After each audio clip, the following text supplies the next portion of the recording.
മതം പറയുന്നതിൻ്റെ സത്യാത്മക വശങ്ങളെ വിശദീകരിച്ച് ജനങ്ങളെ ബോധവൽക്കരിക്കാൻ 90 കടന്ന പ്രായത്തിലും ഈ വലിയ മനുഷ്യൻ ജനങ്ങളിലേക്ക് ഇറങ്ങുന്നു എന്നത് എത്രയോ അഭിനന്ദനീയമാണ്.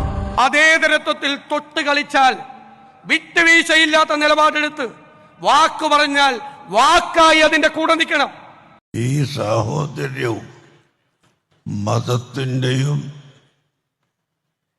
സ്നേഹത്തിൻ്റെയും പേരിലുള്ള ഒത്തുകൂടൽ ഒരു രാഷ്ട്രീയ മുതലെടുപ്പായി ആരും കരുതരുത്. എൻ്റെ ചെറുപ്പകാലം, എൻ്റെ ബാല്യകാലം എൻ്റെ ഉമ്മയുടെ പിതാവ് ചേളാരിയിലുള്ള മന്നാർ അബ്ദുൽ ഖാദർ ഹാജിയുടെ വീട്ടിലിരിക്കുമ്പോൾ 70കളിലും 80കളിലുമൊക്കെ എ.പി. അബൂബക്കർ ഉസ്താദ് ഷെയ്ഖുന അദ്ദേഹത്തിൻ്റെ ഊർജ്ജസ്വലമായ കാലം 45-50 വയസ്സിൽ നിൽക്കുന്ന കാലം. അതുപോലെ തന്നെ ഖലീൽ ബുഖാരി തങ്ങളുടെ പിതാവ് സയ്യിദ് അഹമ്മദ് ബുഖാരി തങ്ങൾ, അതേപോലെ തന്നെ മറ്റ് PMS പൂക്കോയ തങ്ങളും ബാഫക്കി തങ്ങളുടെ ഒക്കെ കാലം ഒരു ത്യാഗത്തിൻ്റെ കാലമായിരുന്നു. അത് അവരുടെ സമയവും അവരുടെ അധ്വാനവും അവരുടെ പണവുമെല്ലാം ഒരു ത്യാഗത്തിന് അവർ കൊടുത്തു. ആ ത്യാഗത്തിൻ്റെ ഫലമാണ് നമ്മൾ ഇന്ന് അനുഭവിക്കുന്നത്. ആ കണ്ണിയിലെ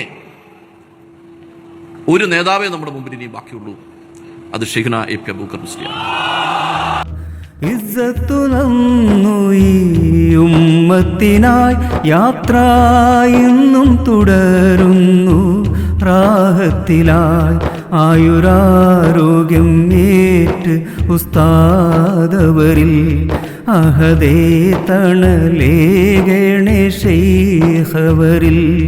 ആയുരാരോഗ്യം ഏറ്റ് ഉസ്താദവരിൽ അഹദേ തണലേ ഗണേശൈഖവരിൽ ഉലമാക്കളിൽ മാതൃകയായ നിധി സുൽത്താനുൽ ഉലമയെന്നോ മൽക്കനി ഉലകാകെ സുഹൃത്ത് നേടിയൊരാ ഉടയോനെ കാരുണ്യമേറ്റ് സദാ